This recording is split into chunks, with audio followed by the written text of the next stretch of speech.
Good evening and welcome to the historic Wayne Theater Ross Performing Arts Center. We're excited that you're joining us this evening for our signature speakers series of science.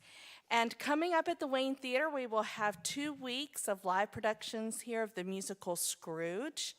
And Gerald Dickens will be here with his one-man show of A Christmas Carol. He's the great-great-grandson of Charles Dickens, and this is his last USA tour. Lots coming up, including Scott Miller this Friday night, Rocky Mountain Christmas with a John Denver tribute, and so much more.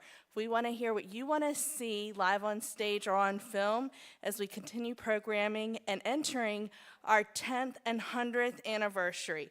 We appreciate your support of the nonprofit, and now I'd like to have Lynn Pullen come forward representing the Virginia Natural History Museum.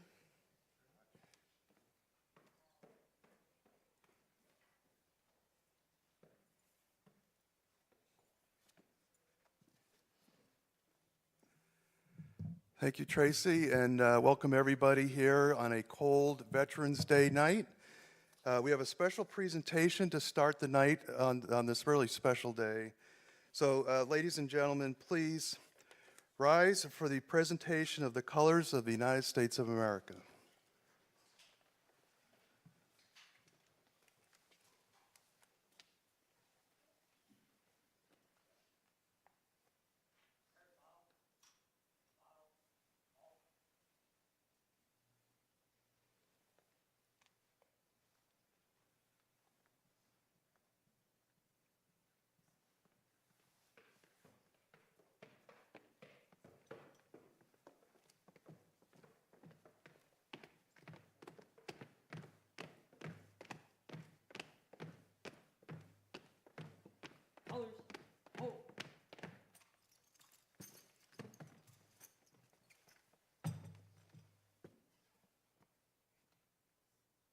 Post. Colors. Colors. Present. Colors. Colors. Order. Colors.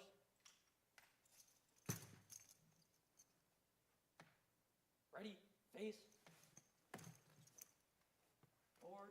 March.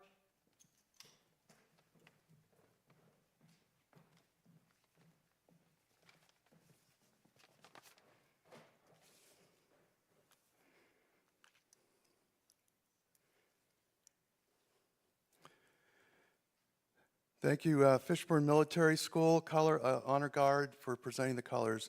If you're a veteran, everybody else can go ahead and have a seat. Unless you're a veteran, please stay standing. All veterans, please stay standing. Veterans, I want to thank you all. Please thank you for your service to our country.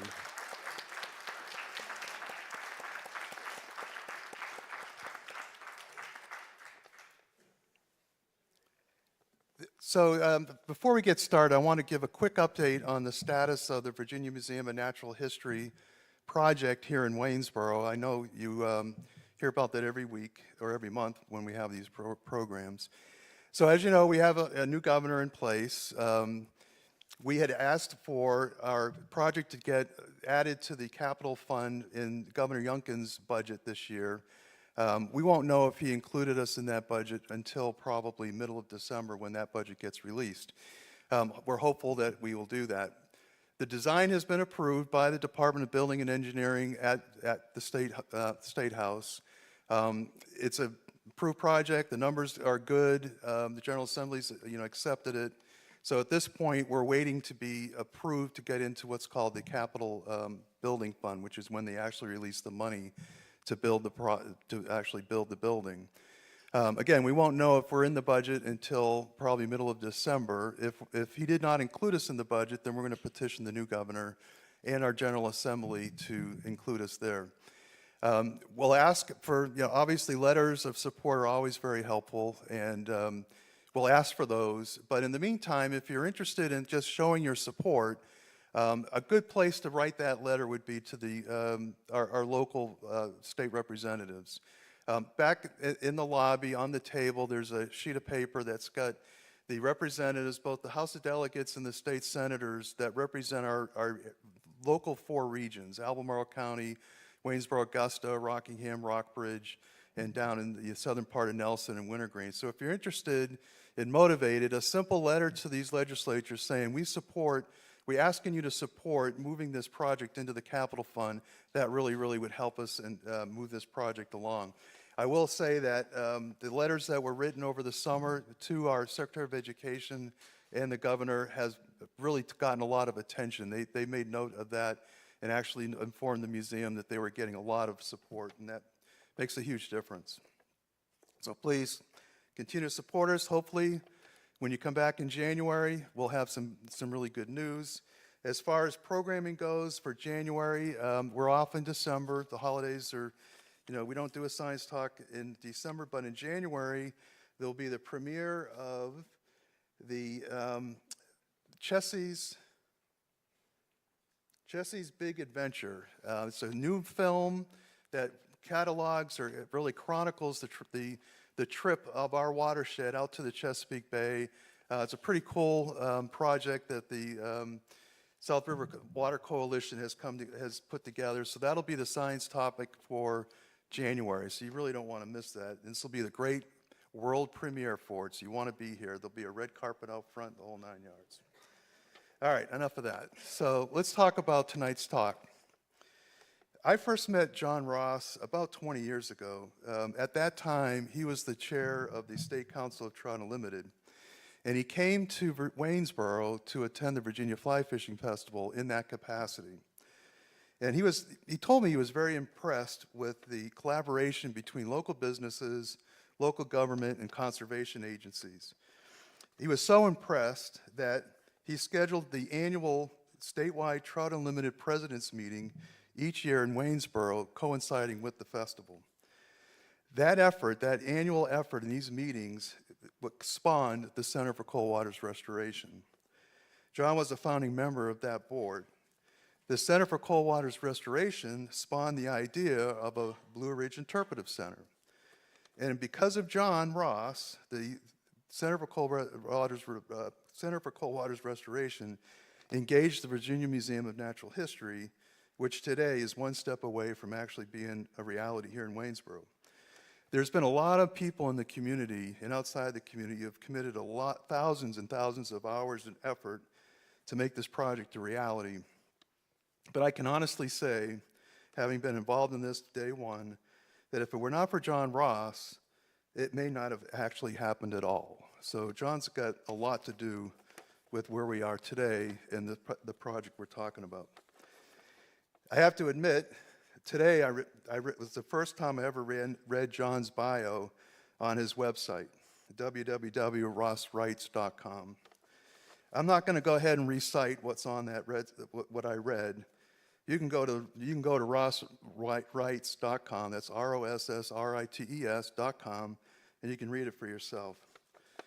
But what you'll learn when you do that is that John has a deep-rooted passion for geology, conservation, all things nature, and family. You're going to also learn that he merged these passions with his gift for writing that coalesced into a lifelong career in higher ed public relations. During his free time, while he was doing that, he freelanced articles for Sports Afield and Sporting Classics. That resulted in him traveling up and down the Western Hemisphere, from the frozen north of Canada to the frozen south of Chile, writing outdoor and nature articles, and publishing 12 books. Check out rosswrites.com, a little plug, rosswrites.com, to learn more. What I learned by reading his bio matches what I have come to know about him over the 20-plus years of experience I've had with him. He's a smart, articulate, passionate, make-it-happen kind of guy who genuinely cares about nature and our environment, and is committed to seeing this museum get built. Tonight we're going to hear about one of those books, so it's my honor to introduce John Ross.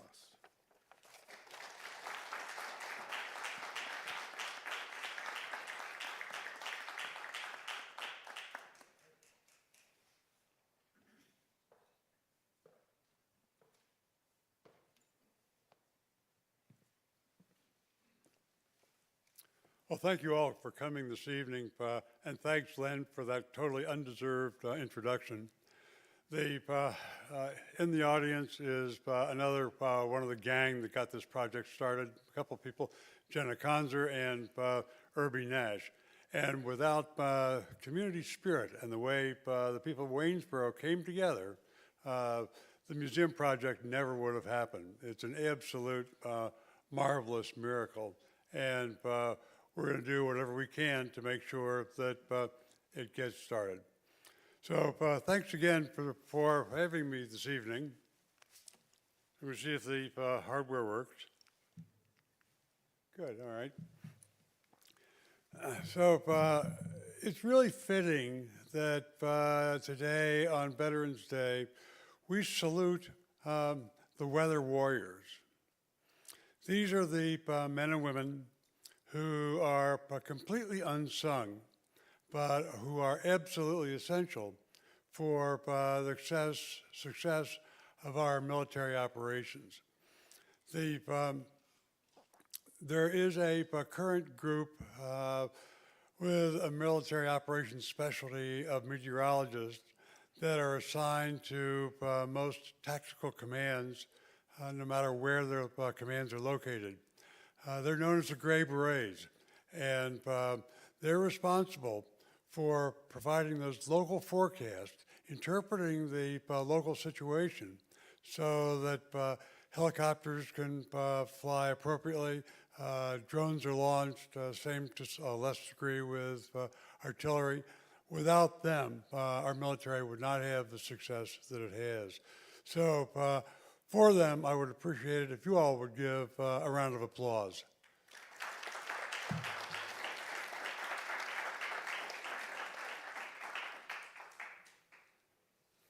So the most important weather forecast in history, the forecast for the D-Day invasion of Normandy, June 6, 1944.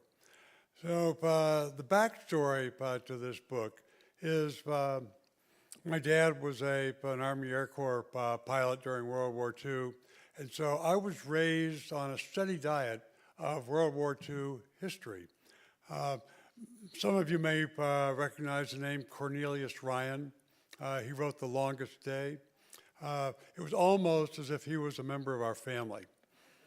So, in thinking about military history and thinking about World War II, I knew that Eisenhower postponed the invasion of Normandy for 24 hours, Operation Overlord.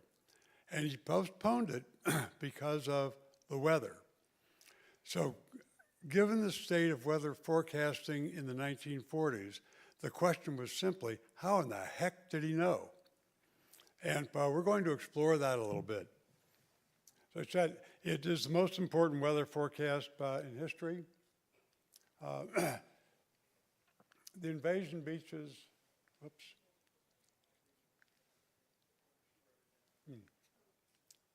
This is not working. Oh, well. Oh, you saw it, okay.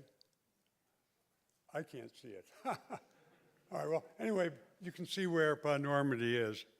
And the Germans believed that the Allies were going to cross a little bit further to the northeast, in the Calais area where the channel is narrowest. One of the most important secrets was where the Allies were going to land and when they were going to land. Imagine the buildup of military equipment and personnel in England prior to the invasion. They've been building the stockpiling materials, aircraft, vehicles since 1942. And finally, by 1944, all was pretty much ready.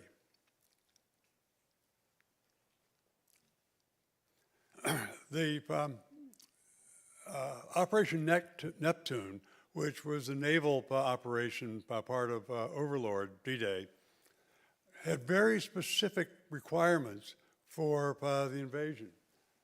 You can see the winds couldn't be more than 17 miles per hour. The surf, no more than 8 feet.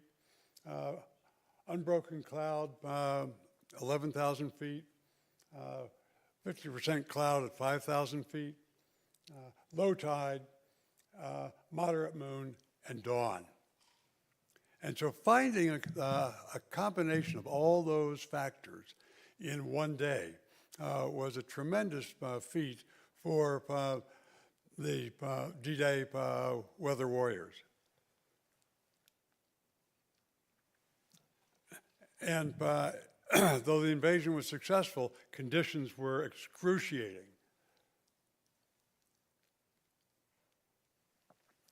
One of the ways that they gathered information about the conditions on the beach was to launch collapsible kayaks from a submarine.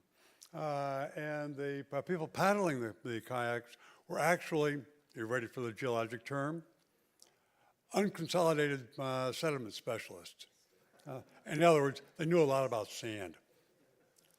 And so they would paddle in from their submarines, and the date that gave them the best data was New Year's morning, because they knew that the Germans would have been celebrating New Year's Eve very heavily and would be less apt to be on shore patrol. What they found was that the right combination of sand on Normandy beaches would support amphibious vehicles, trucks, and it's so important to the success of the operation.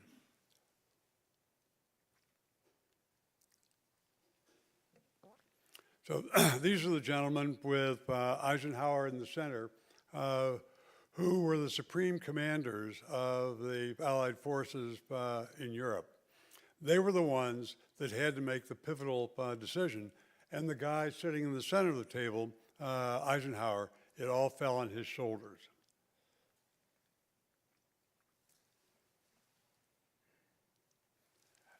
He carried this note in a pocket of his tunic. He was prepared to accept full responsibility if the invasion had failed. And so he was ready to accept responsibility. Fortunately, that note stayed in his pocket, but it says an awful lot about the kind of commander that he really was.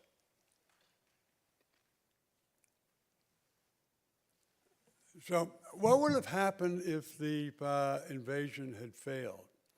You all remember that long list of personnel and material and supplies that had to be stockpiled in England?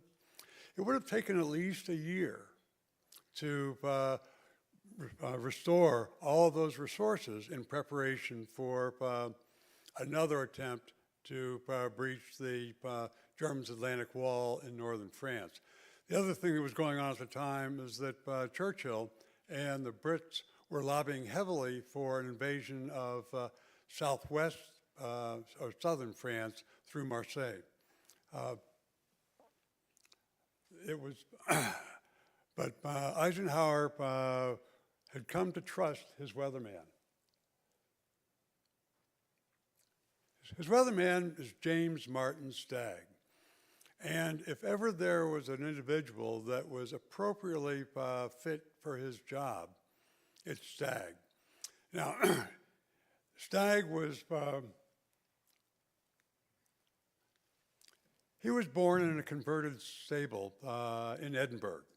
And his mother felt that, well, his mother was a seamstress and took in laundry. And so every couple of days, she would walk into the big houses in Edinburgh and pick up the dirty clothes. And she would see the libraries with lots of books, and she would feel that would be an appropriate thing for her son, James, to do. He was born, I think, in the late 1880s, early 1890s. It was the era of major British polar exploration, and she thought that if her son could become a scientist and conduct those kinds of explorations, that he would have the kind of respect that she and her husband could never master from their converted stable in Edinburgh.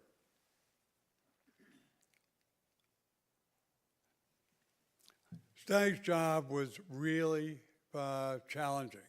It was his responsibility to combine weather forecasts from three weather forecasting units, one assigned to the American 8th Air Force, another to the Royal Navy, and a third to the British Meteorological Society, their weather bureau. These were all staffed by highly credentialed meteorologists, gentlemen who had earned doctoral degrees from leading universities. Stagg had a little bit of a challenge. One, he was a civilian, and so he ran around wearing his suits while everybody else was in uniform. And one of the things that you know is that when you see somebody in uniform, you know their stature by the rank on their shoulders and where they've been because of the campaign ribbons on their chest. For Stagg, he was wearing a tweed suit. What could people know? The other thing is that Stagg was really fascinated by geophysics. His special interests were the Earth's magnetic fields. And so he studied at Edinburgh University, eventually earning a doctorate. And at the tail end of that, he conducted British polar explorations in the Canadian subarctic. So he became part of the legacy that his mother had wished for him.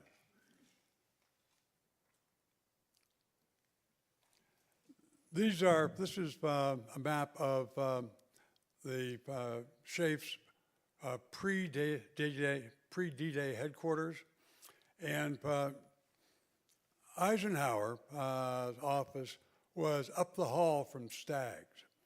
And so when Eisenhower was going to, on his way to the war room, he would occasionally drop into Stagg's weather office, sit down on the corner of a desk, and turn to Stagg and say, "Well, Stagg, what's the weather going to be tomorrow?"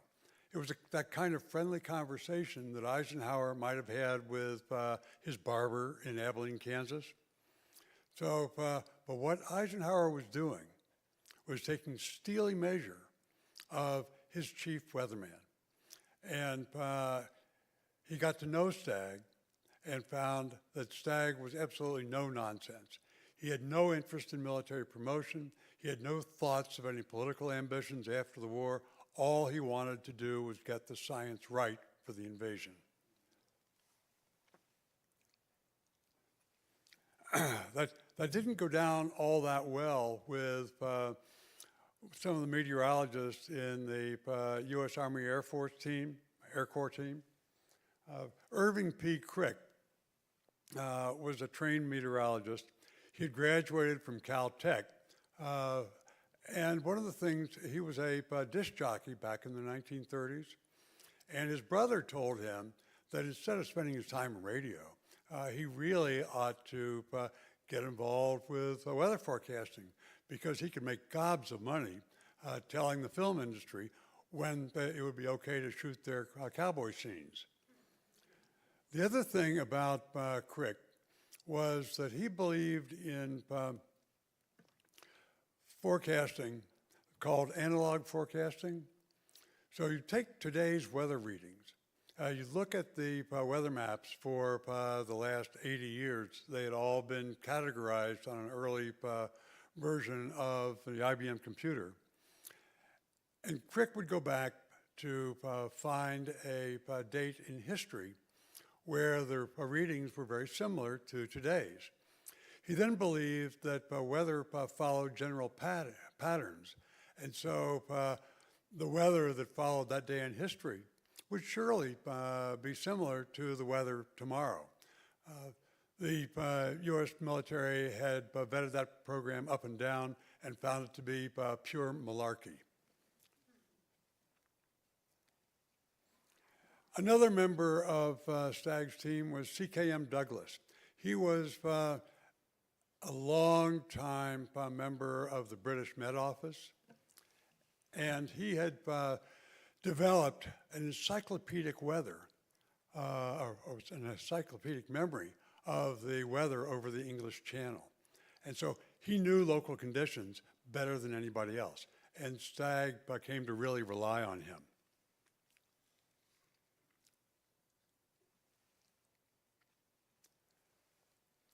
So a little bit of weather background.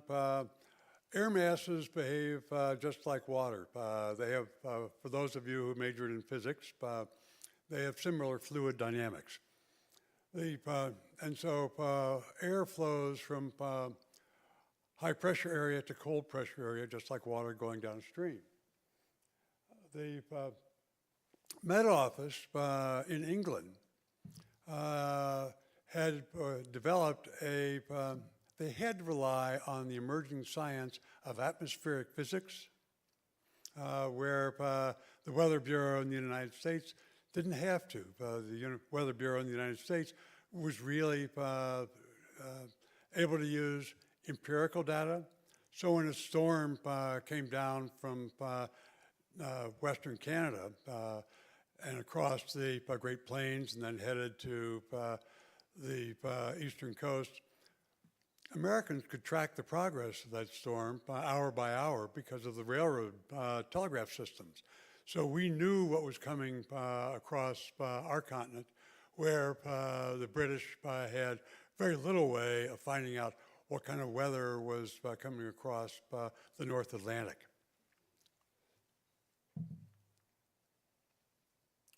And so think about all the telegraph stations running across America. And then think about where the weather stations might have been in the Atlantic. Pretty slim pickings.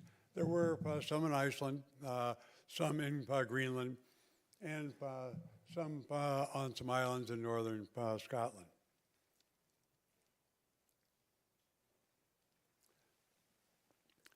One of the keys to the success of World War II in Europe was breaking the code machine that the Germans used. Very sophisticated. The codes changed on a regular basis, and the British were having a devil of a time trying to figure it out.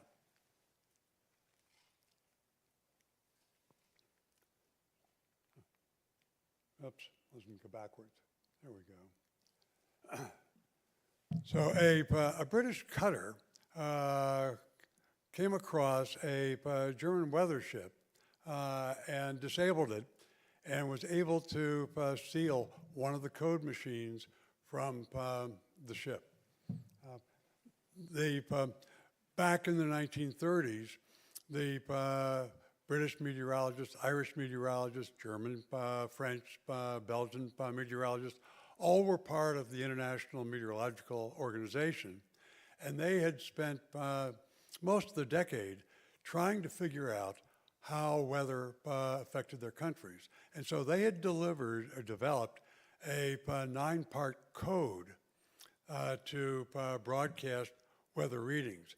Those weather readings were temperature, cloud height, humidity, barometric pressure, and wind speed and wind direction, among other things.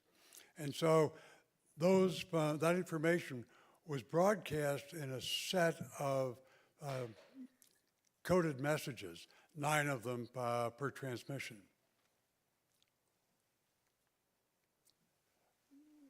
Alan Turing, how many of you have seen the movie The Imitation Game? If you haven't watched it, it's a great movie. What Turing did at Bletchley Park, which was Britain's code-breaking headquarters, was work with hundreds and hundreds of people who were busy decoding decoding German translations and trying to feed them into this prototype of a computer. The secret they discovered was that the Germans in their weather broadcast were still using the same sequencing of information that they developed in the 1930s with the Brits and others. So because the Germans were pretty pretty wed to technology. The British were able to read that, and that's the way they broke the German code.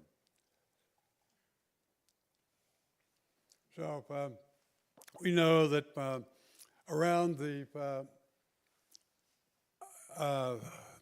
North Pole, there swirls something called the Arctic High, and high pressure cells rotate clockwise, but low pressure cells operate counterclockwise. And those systems are fairly stable. They migrate from place to place a little bit during the year, but they generally come back to essentially the same locations. And I hope you all can decipher the weather map here. Oops. So the weather map, let me go back one. You can see the United States down there. England is up here. And you can see the weather fronts that are moving across the North Atlantic. The leading edge of the front with the rounded symbols on it is a warm front, and the following front is a cold front noted with the sharp triangles.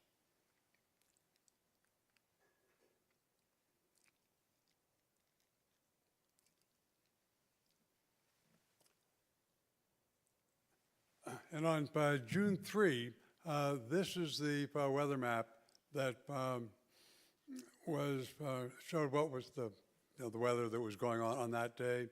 The United States Air Corps folks bet that it would move far enough to the north so that the invasion beaches would always be bathed in cool, calm seas, no rain, and moderate cloud.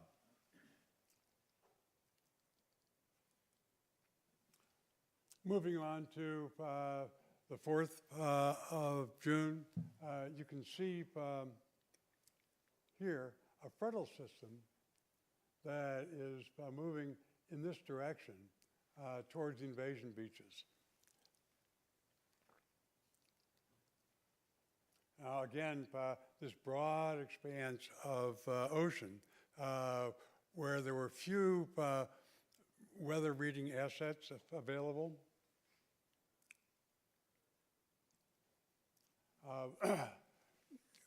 The Navy had borrowed a variety of private yachts. This one belonged to Marjorie Merriweather Post.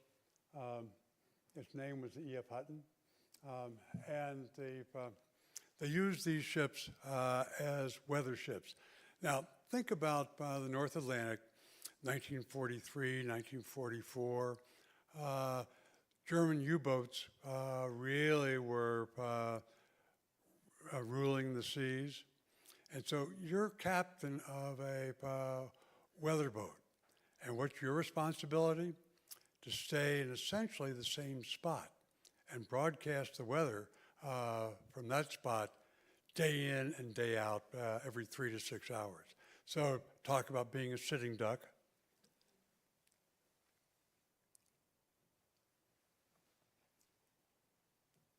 Another one of those weather ships, a frigate.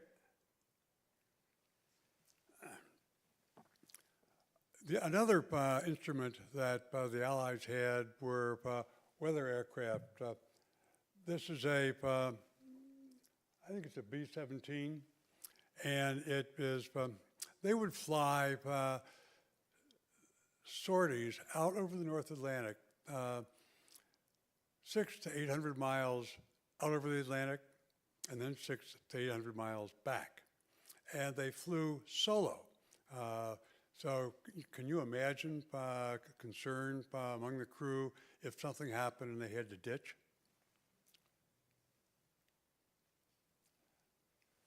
This was a British Halifax, I think, and they were also used as for weather reconnaissance.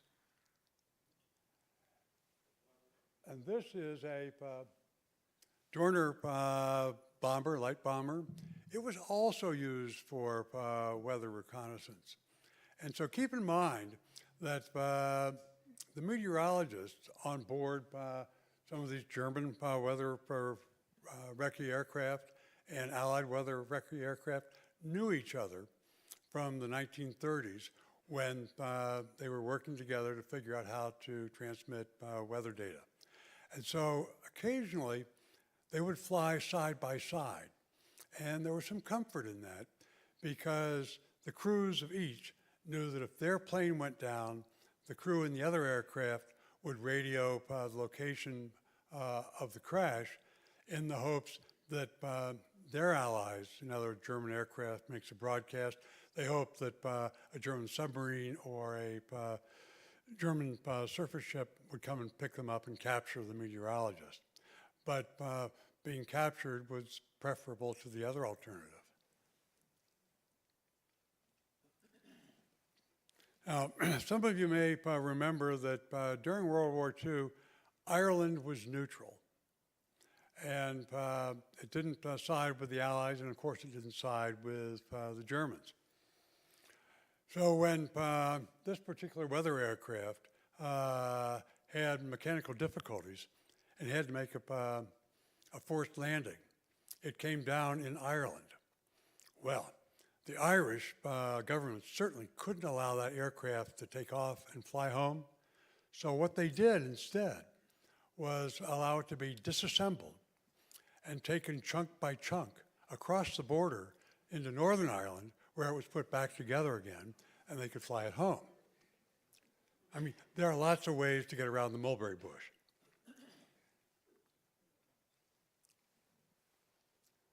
So the Dunkirk evacuation, 1940, a tremendous debacle for the Allies.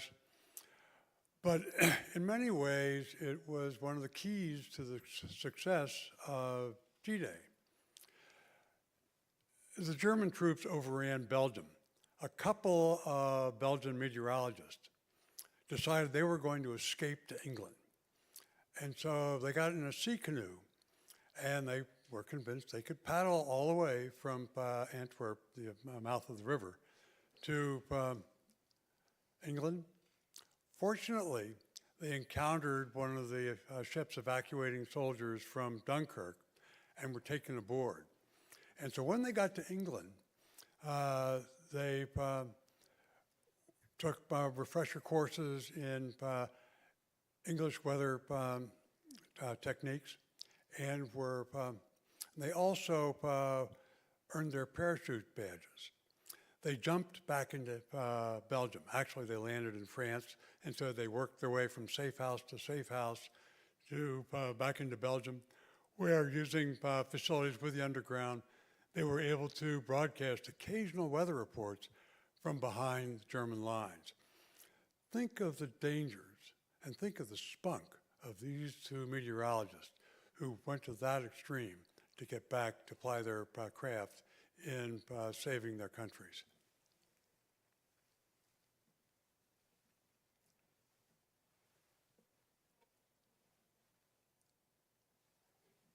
So this is the aircraft, or an aircraft like the one that delivered them. The Whitley was famed for its configuration. The aft half of the aircraft had a hatch that opened vertically, and so paratroopers could slip down that hatch and land in their destinations. So here we are on June 4, and the weather at Normandy isn't really great. There's a warm front crossing the beaches, and a cold front is on its way. And the question was, would there be a significant gap between the two that would allow the invasion to go forward?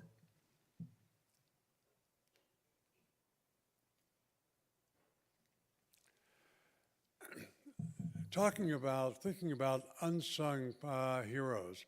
A couple here, particularly Maureen Sweeney.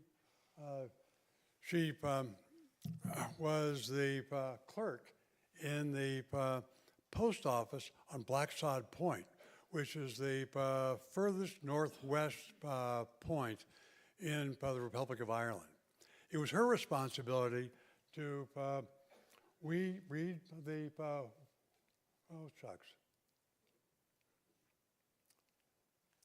to read the weather instruments, atmospheric pressure, cloud cover, temperature, wind speed and direction, and transmit it to Irish Weather Headquarters. And then from there, Irish Weather Headquarters transmitted it to the English Met Office. Now, how could the Irish Weather Service do that when Ireland was demonstrably neutral in the conflict?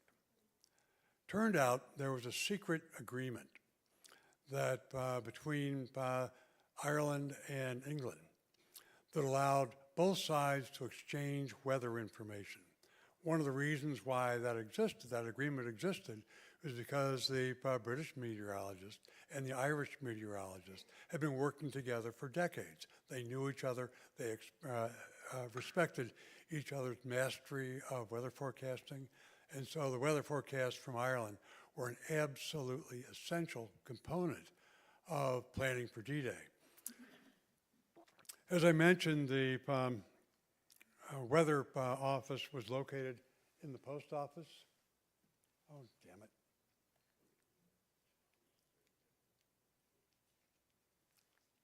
Located in the post office. And there were frequent parties in the post office. And after the parties, the readings in the weather gauge, rain gauge here, were generally suspect. They consumed an awful lot of beer.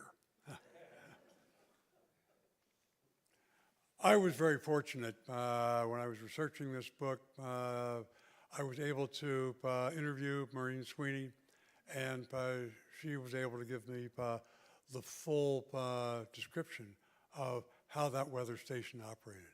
And again, it doesn't look like anything near the complexity of our weather stations today. The reason why it was in the post office was that the post office had the only telegraph connection to the Irish Weather Service in Dublin.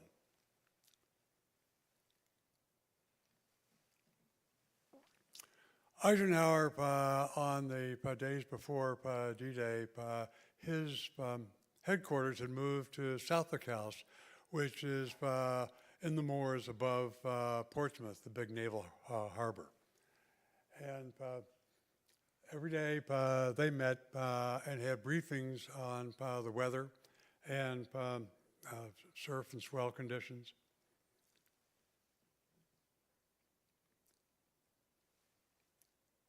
And on 5 June, this was the picture of the weather over southern England and northern France. And the Americans were completely convinced that there was going to be a lull that was long enough to allow the invasion to go forward. And Eisenhower spent a lot of time talking with the troops, inspiring the men. But all the time in his hip pocket, he carried that notice to read if the invasion had failed. What must have been going on in his mind, I can't imagine.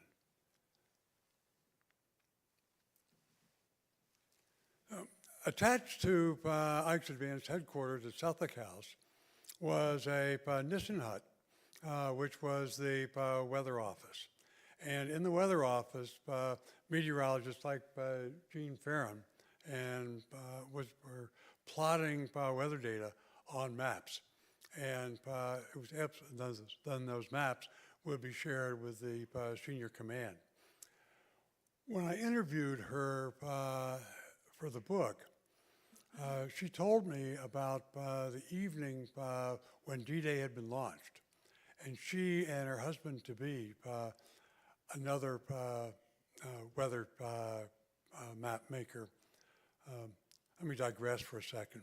When her husband-to-be was working in the weather hut one day just before the invasion, there was a knock at the door, and he got up and he opened the door, and in came Eisenhower. And Eisenhower was skating on the slippery floor that Farron's betrothed was cleaning. Can you imagine what would have happened if Eisenhower had slipped and fell on a bar of soap? Jean Farron and her husband-to-be, after the invasion was launched, walked down from Suffolk House to a pub in the town for a birthday party for one of her friends. And as they were coming back up the hill, they heard the endless drone of aircraft after aircraft after aircraft after aircraft carrying paratroopers and pulling gliders on their way to Normandy. And she broke down into tears. She was so afraid that they had made a mistake on the weather maps, and they were responsible for sending tens of thousands of men into their death. And when I interviewed her in 2003, I think it was, we were sitting around the table at her house, and she started telling me that story. And she burst into tears and hid her face. She was shaking. I couldn't believe the pressure that she and her colleagues felt in that little weather hut on the eve that D-Day was launched. The weather was anything but perfect, but the weather was good enough for the invasion fleet to reach the beaches and for aircraft to drop paratroopers. The weather was by no means ideal. This is the weather map, the analysis from 5 June to 8 June, and it shows the passage of those fronts, and the passage of the fronts after that invasion date gave the Allies time to build the beachhead.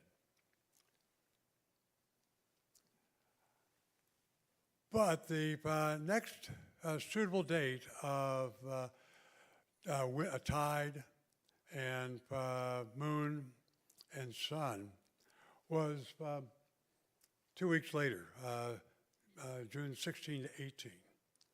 That was the backup day. And if the Allies had waited for the backup day to occur, they would have been caught in the teeth of the worst gale to come down the English Channel in 40 years. D-Day would have failed.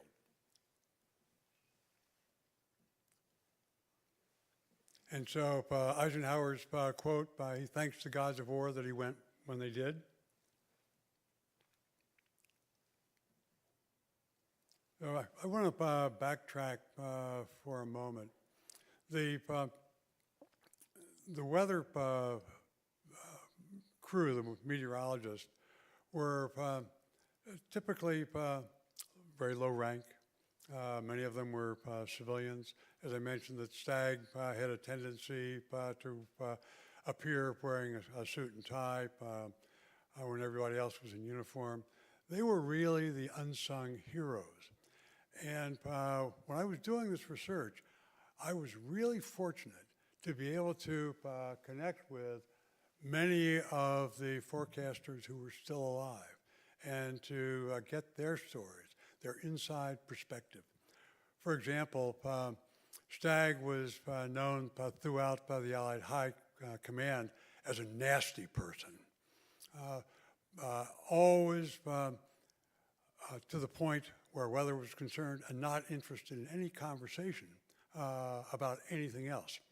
Turns out that one of the Allied weathermen became friends with Stagg, and they often went to the opera in London or the races at Ascot together. Stagg lived in Richmond, south a little bit from the center of London. And when he was at Ike's headquarters at the place called Wide Wing, 8th Air Force Base, he would report into his office in the morning, stay until dark, and then take either the train or maybe a staff car to his house in Richmond. He never knew for sure whether his house would be there, or his wife and child still alive, or a new baby still alive. Think of the things that were weighing on his mind in addition to making sure the weather forecast was correct.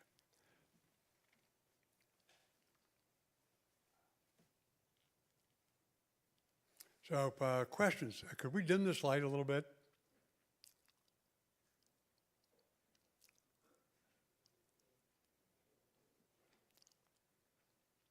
And bring up the lights in the auditorium. There we go. Any questions? Yes, sir. What happened to James Stagg after the war? What did he do? He stayed as a weatherman, continued to work for the British Met Office, became second in command and of the Met Office, and retired.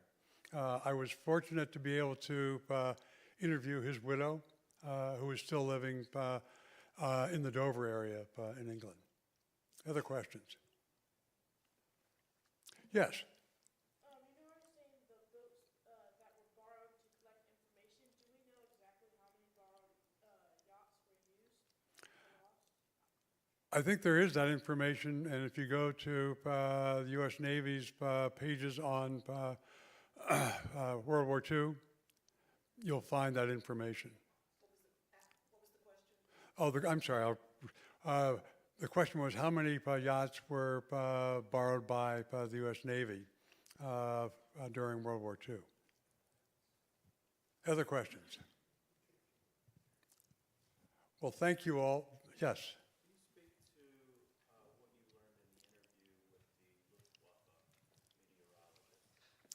Yes, his name was Heinz Latow, and he, according to most of the histories of D-Day, was identified as the person responsible for German weather forecast.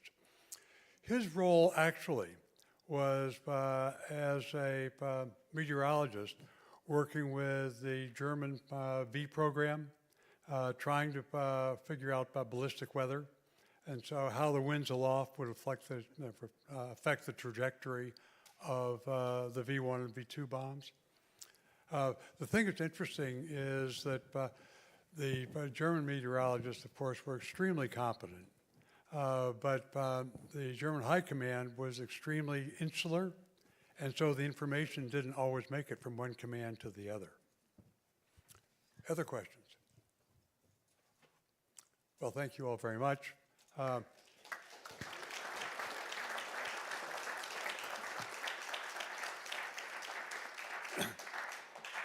And before you go, first of all, the commercial. I've got a few books outside if anybody's interested.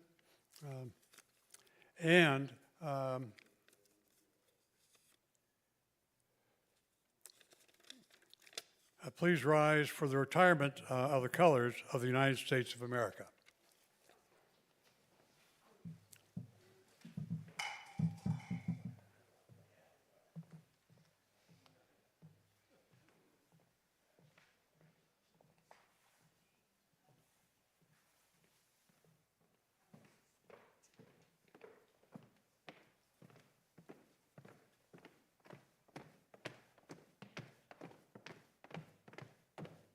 Colors, hold.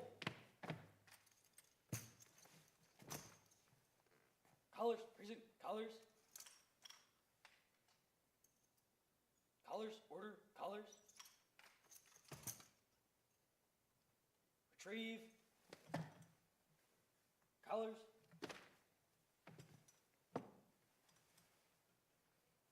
Ready, face.